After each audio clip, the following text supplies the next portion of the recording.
Hello guys! It's been a while na hindi talaga ako nakapag-vlog dahil sa mga maraming dahilan.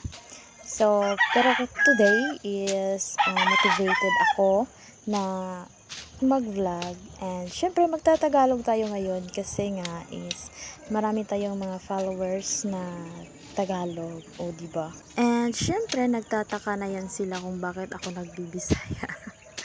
At lalo na hindi nila naiintindihan yung mga sinasabi ko kasi wala namang caption sa baba.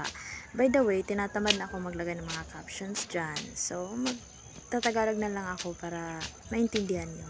So, by the way, summer na dahil March na ngayon. And matagal-tagal din na hindi ako nakapaglinis dito sa aking garden. Kaya yung ibang mga kahoy dyan na ginawa kong bakod is natumba na siya. And dinaanan pa talaga yan ng kalabaw. So, ayun. Sirang-sira na yung mga bakod ko sa aking garden. But, by the way, ang dami na rin damo dyan sa gilid, dun sa may lemongrass ko, na kailangan kong tanggalin muna bago ako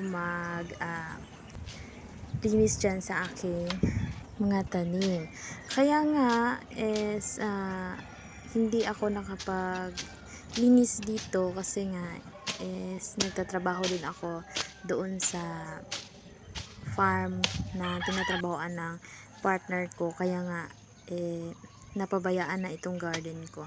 So by the way, pagkatapos kong nilinisan yung sa gilid is ayan, sinimulan ko ng i-dig yung mga lupa dyan para naman maka-absorb kasi sa sobrang init ngayon, kailangan ko talaga yan diligan pagkatapos kong madig yan. And nahihirapan ako dyan guys kasi sobrang tigas ng lupa kasi nga ang tagal-tagal nung parang hindi umulan, mga ilang weeks na hindi umulan dito, kaya nga yung yung lupa is na siya, pulverized ba kumbaga. So pasensya na talaga sa kamay ko dyan. So may nakita akong guyabano kaya nahinog, so kaya kinuha ko na lang and kinain ko kasi nagugutom na ako. Tingnan nyo yung mga pawis ko dyan, sobrang dami na. And syempre maganda din magkapawis tayo para healthy yung ating katawan. So nagpahinga pala ako dyan guys, and pagka bukas is tinuloy ko na ang aking sa lupa, bugkal ng lupa kasi nga kailangan na talagang diligan yung aking tinatanim dyan na talong. And for sure na kung hindi ko yan madiligan is mamamatay talaga yan dahil sa sobrang init kasi summer na talaga yan dito. O tingnan nyo, diba, pati ako naka-short. So ang ginagawa ko na lang guys, kasi kung medyo tanghali na is sobrang init, kaya ang ginagawa ko, morning lang ako nagtatrabaho dito sa aking garden.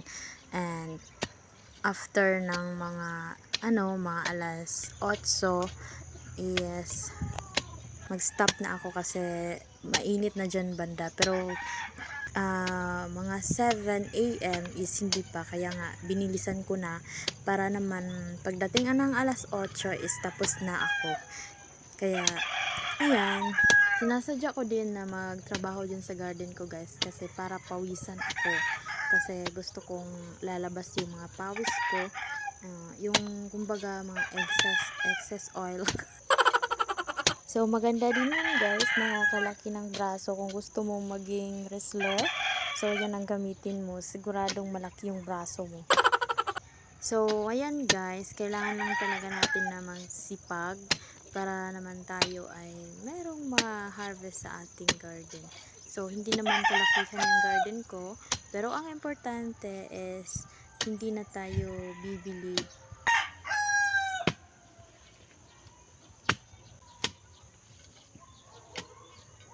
Isa din sa mga nagustuhan ko dito sa province is yung magandang view.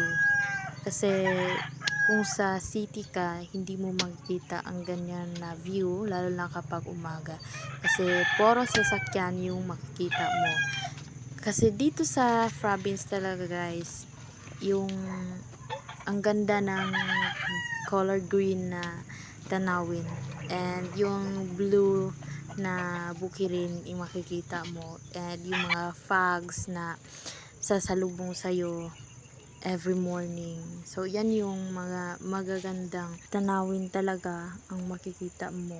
So, nakaka-inspired mismo ako na gumagawa ako ng content na ganito, nai-inspire din ako. So, what if na siguro kung iba yung nanonood, 'di ba? Lalo na yung mga nasa city lang. Always, oo naman, maganda naman sa city, pero hindi kasi ako mahilig sa crowded kasi medyo kasi ako, introvert kasi ako, and hindi talaga ako sanay sa mga maraming tao. Kaya mas gusto ko na na lang, province kasi payapa yung magagawa mo lahat ng gusto mo. Ganun lang. So, kailangan mo lang ng motivation talaga. Kung na-inspired din kayo sa akin, so, sundin nyo lang yung anong nakapagpapaligaya sa inyo. Kasi, I'm sure talaga na magiging the best ang araw nyo palagi kapag ganun yung sundin nyo. And, syempre, samahan nyo rin ng prayers palagi. Dahil hindi mo makakamit yung mga gusto mo kung wala kang hindi ka nagpe-pray palagi and hindi ka nagpapasalamat sa Panginoon. And syempre dapat always motivate yourself.